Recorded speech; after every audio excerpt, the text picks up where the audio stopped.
Hey guys, this is Andrew, and today I'm going to talk about EAT. So basically, EAT is a metric that is built into the Google algorithm that it stands for expertise, authority, and trust. And it's built into the Google algorithm, and basically what it does is it's another ranking factor that specifically has to do with the credibility of the content on your website.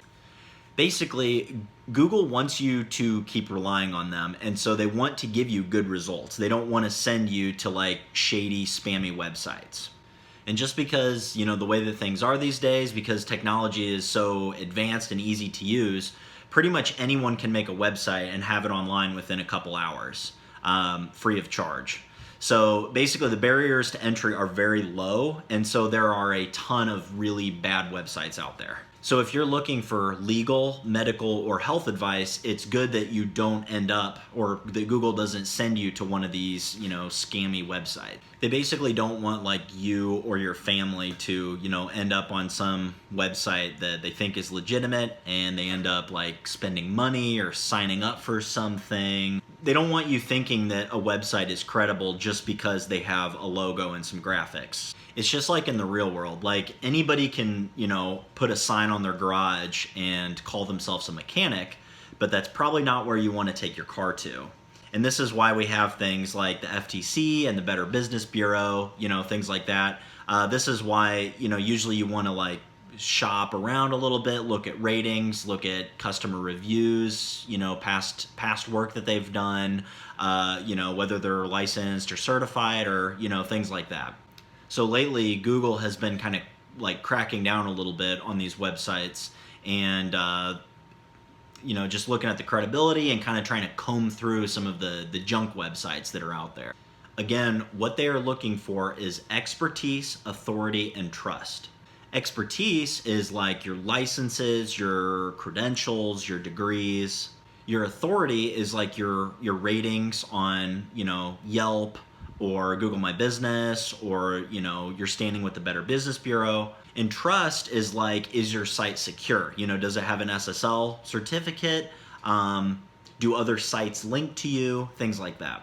And honestly, it's kind of hard to define the exact like difference between the three. But ultimately, if you just remember, those are just three words to define the credibility of your site. So if nothing else, just remember that word, credibility. And just like with everything else with SEO, any like effort to like game the system is usually a short-lived victory. So literally the best strategy is to just be a credible business. Like that has to be the first step, because trying to like band-aid a crummy product or service with like a nice pretty website, it's just not going to work. So basically just offer quality services, make customers happy, offer authentic content in your area of expertise. And as always, if you're, making fake YouTube accounts to like your own videos, or you're making fake accounts to leave fake Yelp reviews, things like that, it's only a matter of time before, they're going to find out, and then you'll basically be, blacklisted. And just like with a criminal record in real life, it's really hard to clean that up. So it's best just not to do that. So assuming that you are a credible business, here are some ways that you can do a better job of presenting that in your web presence. So you want to put your certifications and your degrees and your license and all that kind of stuff. You want to actually put that on your website. Also, if you have online like certifications, link to them. You could put this on like an about page or a qualifications page. With one of my clients, I actually added a like about the author blurb at the bottom of all of his blog articles, basically just showing like his degrees and his experience and that kind of stuff. Basically just all of this stuff that qualifies you as an expert in this industry. Go ahead and find a way to put that on your website. You want to make sure that your addresses and your phone number and all of your business information is consistent across all platforms. So like Google My Business, Yelp, Yellow Pages, etc. Because if you have like different addresses and different phone numbers across all the different platforms, it looks kind of shady. And you definitely don't want to let anyone like claim your business and like falsify your information. So make sure that you own all of those accounts and that all that information is accurate and up to date. As always, it's good to have, you know, customer reviews, testimonials.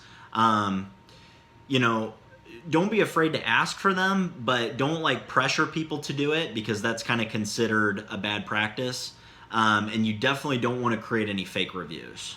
Going back to the trust component, you also want to make sure that your site is secured with SSL. It's 2019. By this point, it's pretty much a requirement. If you want to be viewed as a legitimate website, you have to have an SSL certificate. And the good thing is, it's more available now than it's ever been. And you know, most hosting providers will give you an SSL certificate for free.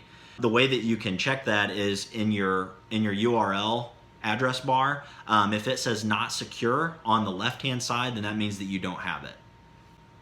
And also, this is a little bit harder to do, but you want to try to get your business published with, you know, local like media publications or other websites, things like that. Basically, get other websites to link to your website, because then they are kind of speaking on your behalf and saying that you're a credible source. And you also want to try to get mentions by other credible people in your industry online. So one more time, EAT stands for expertise, authority, and trust.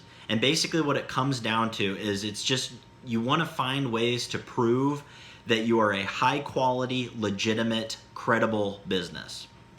All right, thanks for watching, and feel free to leave questions or comments below the video.